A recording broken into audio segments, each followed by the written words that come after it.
Capítulo 3. Conhecimento é riqueza. A maior descoberta que se pode fazer é adquirir consciência de que existem em seu íntimo poder e sabedoria infinitos, que lhe dão condições para superar todos os problemas, vencer todos os obstáculos e conduzir todas as tarefas da vida. Você nasceu para conquistar e está dotado de todas as tarefas da vida. Você nasceu para conquistar e está dotado de todos os atributos, qualidades e requisitos para ser o dono do seu próprio destino e senhor da sua alma. Se você não tem consciência de seus poderes espirituais, será governado e controlado pelos eventos e condições prevalentes no mundo. Há uma tendência em você de se depreciar e geralmente de se autoestimar aquém das suas possibilidades. Em outras palavras, a falta de conhecimento leva a exagerar o valor das circunstâncias e a deixar de perceber o seu tremendo potencial interior, que pode soerguê-lo e colocá-lo no caminho elevado da felicidade, da saúde, da liberdade e da alegria de viver. Conhecimento e riqueza. Por ocasião de uma visita ao famoso templo de Delphi, nas proximidades de Atenas, na Grécia, em agosto de 1965, estabeleci conversação com a minha guia. Ela era fluente em inglês, francês e alemão e seu conhecimento dessas línguas interessou de tal forma a uma das turistas do nosso grupo que ela lhe ofereceu emprego como acompanhante, durante sua viagem pela França e Alemanha, e também como governanta de seus 3 filhos em Nova York. O salário da moça seria de $400 mensais, além de casa e comida. Naquela ocasião, seu salário era de apenas 100 dracmas por dia, um pouco mais do que $3. Confidenciou-me a guia que tal oportunidade era como a concretização de um sonho, pois há muitos anos desejava ir para os Estados Unidos. O mais interessante sobre essa moça é que ela se havia acostumado a rezar fervorosamente, pedindo à Santa Virgem diariamente que a ajudasse a ganhar mais dinheiro e a conseguir uma viagem para a América. Indubitavelmente, sua fé ou crença cega havia conseguido sensibilizar seu subconsciente, provocando essa extraordinária reação. Paracelso dizia: não importa que o objeto da sua fé seja falso ou verdadeiro, os resultados serão os mesmos. Visão e riqueza. Certa vez fiz uma viagem à Inglaterra, Alemanha, Irlanda e Grécia a fim de realizar uma série de preleções. A programação incluía alguns dias de férias em cada país visitado. Em Cork, na Irlanda, fui convidado para jantar em casa de um jovem vendedor de vinhos e sua encantadora mulher. Não tinha mais de 24 anos e contou-me que tivera uma visão de que seria o mais destacado vendedor de vinhos de sua firma, o que recentemente viera a se confirmar. Ele fora convidado a comparecer à sede da companhia, em Dublin, e ali, em cerimônia formal, havia sido presenteado com um relógio de ouro e distinguido com considerável aumento salarial, por ter sido, durante 3 anos consecutivos, o primeiro dos vendedores em volume de vendas. Todas as noites, antes de dormir, esse jovem declarava com convicção: sou o vendedor mais destacado e estou sendo magnanimamente recompensado. O seguir, via-se em imaginação sendo cumprimentado pela esposa e caía em sono profundo. Esse jovem vendedor é um ávido leitor do meu livro O Poder do Subconsciente, que transformou completamente a sua vida,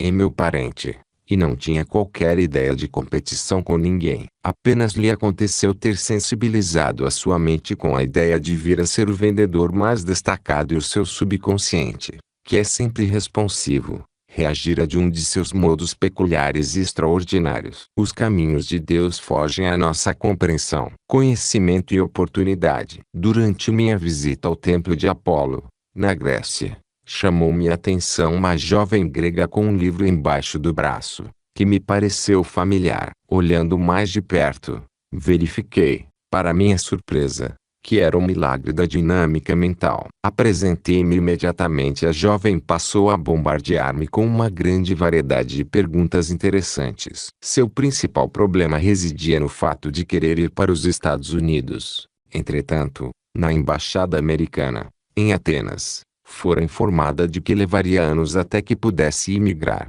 pois a lista de pretendentes era muito grande. Disse-me ela: já usei todas as técnicas que o Senhor recomenda neste livro. Em todas as minhas orações têm sido atendidas. a não ser especificamente a obtenção de visto de imigrante para os Estados Unidos. Ela vinha regular, sistemática e convictamente afirmando: inteligência infinita, mostre o meu caminho para imigrar para os Estados Unidos. Quando o homem diz que não há solução, Deus o contraria afirmando que há, e eu acredito em sua palavra. Em vista disso, escrevi uma carta para uma advogada extraordinariamente brilhante em Nova York, que era uma estudiosa da ciência da mente e velha amiga minha, dizendo-lhe que essa jovem grega possuía uma irmã com negócio estabelecido naquela cidade, há muitos anos, que estava muito doente e necessitava da presença da sua irmã da Grécia, para cuidar dela e do próprio negócio. A advogada agiu quase imediatamente e escreveu àquela jovem estudante de O Milagre da Dinâmica Mental, informando-a sobre as providências legais a tomar para assegurar sua entrada nos Estados Unidos. Quando redigia especificamente este capítulo, recebi uma carta da jovem de Atenas, dizendo o seguinte: nosso encontro não foi acidental. Ao vê-lo em seus trajes clericais e ao ouvi-lo falar, sabia que o senhor era um ministro americano. Sabia também que o senhor falaria comigo e que, de uma forma ou de outra, teria a resposta que eu aguardava. Fui simplesmente o veículo através do qual a sabedoria infinita do subconsciente da jovem respondeu ao seu desejo constante e persistente. Ela nunca vacilara ou pusera em dúvida que o seu dilema seria resolvido. Sabia simplesmente que haveria uma resposta às suas preces e sua persistência, determinação e obstinação pagaram dividendos. A primeira etapa da resposta às suas orações verificou-se quando uma aeromoça apresentou com um exemplar de O Milagre da Dinâmica Mental, dizendo-lhe: este livro ajudará a melhorar consideravelmente o seu inglês e, se utilizar, não demorará em ir para a América. Os caminhos do subconsciente são, por vezes, intrincados, fascinantes, encantadores e maravilhosos. Você começa então a verificar que as maravilhas nunca cessam e que ele nunca falha. Nova concepção redunda em contrato. Em uma de minhas preleções no Caxton Hall, em Londres, na Inglaterra, por ocasião daquela viagem sobre a qual acabei de escrever, falei sobre a surpreendente lei do amor. Após a preleção, uma atriz veio conversar comigo e confidenciou-me que havia abandonado o palco por estar profundamente aborrecida com a pornografia empregada nas peças modernas. Agora, disse-me, perceba minha falta. Tenho também algo a dar. Venho me deixando envenenar e fiquei profundamente ressentida com os editores por introduzirem expressões grosseiras em meu livro. Vou lá amanhã mostrar-lhes que o amor supera o medo, o ódio e o ressentimento. Estive em Londres apenas uma semana e antes de partir aquela atriz me telefonou para o hotel, em Bond Street, e disse-me entre orgulhosa e alegre: assinei um contrato hoje. Durante 2 horas, na noite passada, repeti alto para mim mesma: o amor divino inunda minha alma. A seguir fui dormir possuída de um profundo sentimento de amor e boa vontade para com toda a humanidade. Essa atriz havia adquirido uma nova ideia do significado do amor e a introduzira com firmeza em sua mente, descobrindo que o amor divino dissolve tudo aquilo que se lhe opõe. O amor é o solvente universal. Ela compreendeu, durante a preleção, que a divulgação de uma notícia falsa a seu respeito, que a tinha particularmente enraivecido, não tinha o poder de magoá-la a não ser através do seu próprio pensamento. E abençoando aqueles que haviam produzido o mexerico absurdo, sentiu-se libertada. Atualmente sou rico. Falei para um pequeno grupo de pessoas, numa residência particular, em Munique, na Alemanha, sobre as leis da mente. Meu anfitrião era um homem ainda jovem, exímio professor de esqui nos Alpes. Por ocasião de uma de suas excursões como alpinista, uma de suas alunas,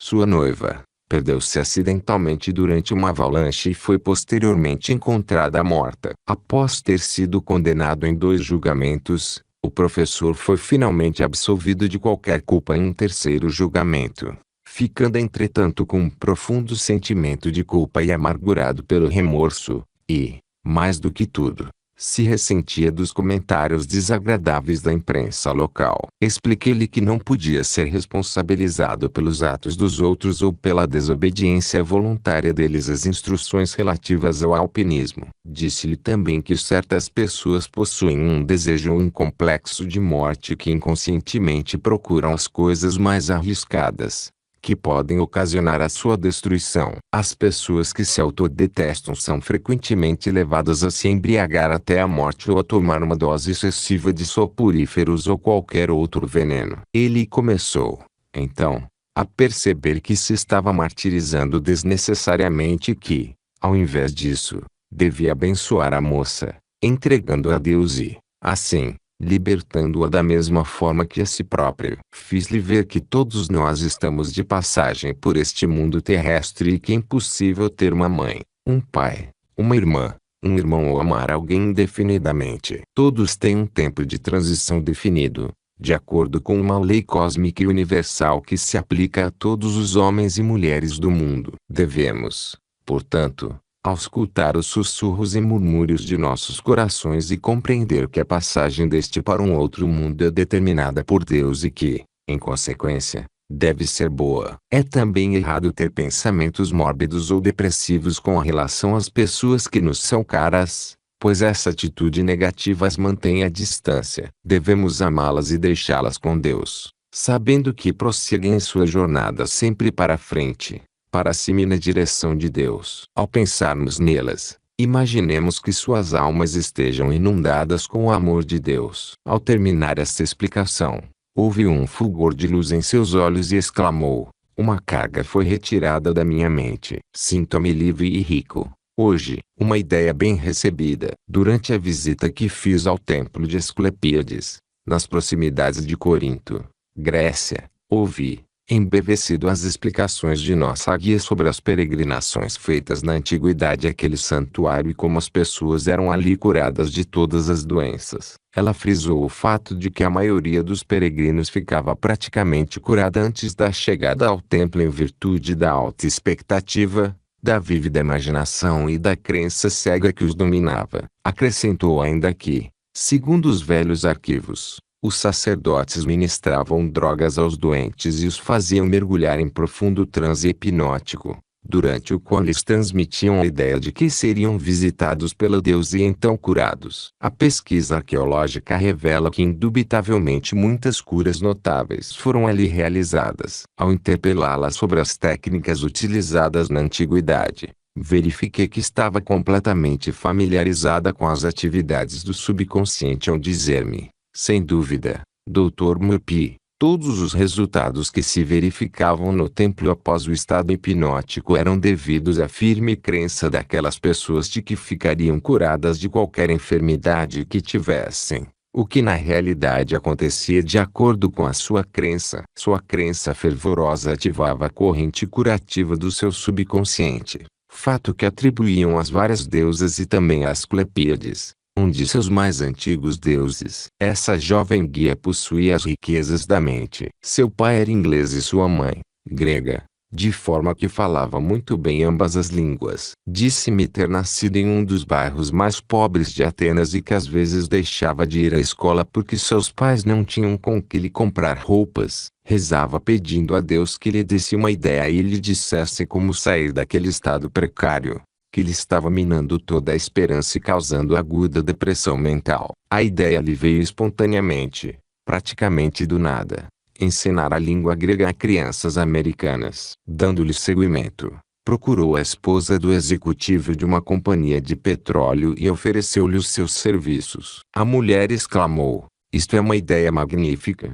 E imediatamente a empregou com um salário bastante razoável. Mais tarde, essa mulher levou-a, durante as férias, aos Estados Unidos e a outros países, com todas as despesas pagas. Atualmente, aquela jovem guia está financeiramente independente, mas ainda gosta de contar aos turistas a história da Grécia Antiga, dos seus templos monumentais, castelos medievais, ilhas pitorescas e locais sagrados da antiguidade. Ela não negligenciou com a ideia que lhe ocorreu, muito pelo contrário.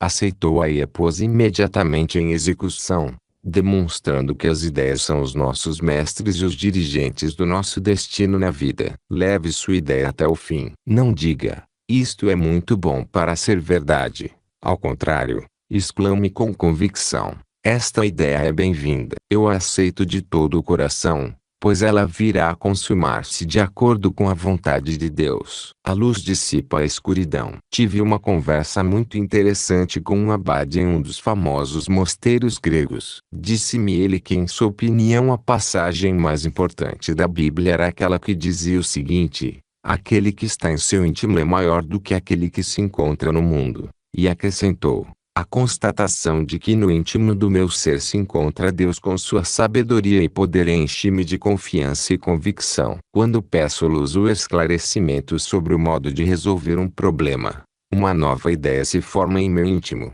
permitindo-me ver através do problema, pois a luz de Deus dissipa a escuridão da minha mente. Esse abade descobriu o segredo da vida e a fonte de todas as riquezas. Ao partir, disse-me: a realidade não é somente aquilo que se vê objetivamente neste mundo fenomenista, mas também o que se pensa, sente, imagina e acredita. Tudo o que realmente disse é o que qualquer estudante da mente conhece, que a causalidade infinita está em nosso íntimo e não no mundo exterior que nos cerca. Lembre-se de que o Criador é maior que a sua criação, que o pensador é maior que seus pensamentos e sentimentos. São eles que controlam o seu destino. Sua imagem mental e seu sentido verdadeiro é a substância das coisas que se devem esperar, uma demonstração das coisas que não aparecem. Hebreus 11:1. Síntese do capítulo 3. Pontos a relembrar. 1. Você está espiritualmente dotado para superar e vencer todos os problemas, obstáculos e dificuldades da vida. 2. O conhecimento pode pagar dividendos fabulosos. Por exemplo, o conhecimento de uma língua estrangeira pode abrir o caminho para a riqueza, viagens e emocionantes aventuras de todos os tipos. 3. Sua visão ou autoapreciação mental ativa seu subconsciente e o induz a ser tudo aquilo que você imagina ser. A compulsão é a lei do subconsciente. 4. O conhecimento abre portas que lhe estavam anteriormente fechadas. Quando alguém diz que não há solução, a sabedoria infinita existente em seu íntimo proclama: pus diante de ti uma porta aberta, que ninguém pode fechar. Apocalipse 3:8. Creia nesta orientação interior, que coisas maravilhosas lhe acontecerão quando você rezar. 5. Faça uma nova e brilhante apreciação de si mesmo. Sua nova autoconceituação lhe proporcionará novos contatos, promoções e riquezas imprevisíveis. 6. As ações dos outros não são da sua responsabilidade. Tudo o que você deve às outras pessoas é amor e boa vontade. Isto absolve e liberta de qualquer sentimento de culpa. 7. Receba bem a nova ideia que surge em sua mente em resposta às suas orações e leve-as até o fim. Procure chegar a uma conclusão definitiva e demonstrar a si próprio que essa nova ideia pode proporcionar-lhe muitas riquezas. 8. Quando se sentir bloqueado, em dificuldades ou num dilema mental, procure encontrar uma nova compreensão da situação, ou seja, novas luzes ou esclarecimentos. Não se esqueça de que aquele que está em seu íntimo é maior do que o que se encontra neste mundo. Creia nisto e um novo enfoque lhe ocorrerá, capacitando-o a vislumbrar a solução de todos os problemas. Lembre-se de que a luz, compreensão, visão, verdade, ideia nova, dissipa toda a escuridão. Deixe que a luz infinita se projete sobre você, que todas as sombras das dificuldades financeiras se dissiparão.